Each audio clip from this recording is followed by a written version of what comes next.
When you switch on your mobile phone's camera, you see a option like HDR and you don't know we should switch it on or we should keep it off. Yes, you are listening very right. Many times it happens with us that we wanted to take a photo and we wanted to know that it's right way or wrong way. I'm gonna let you know in this video. Look at this photo.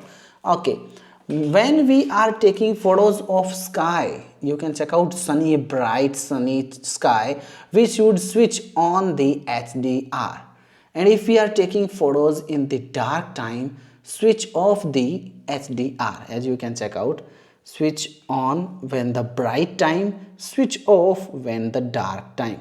Keep in mind that if your object is moving, don't switch on your HDR because it can damage your photo, and don't move your phone during HDR on and taking photo. So you understood that when you should on and when you should off HDR. If you like, don't forget to like, share and subscribe for get more videos.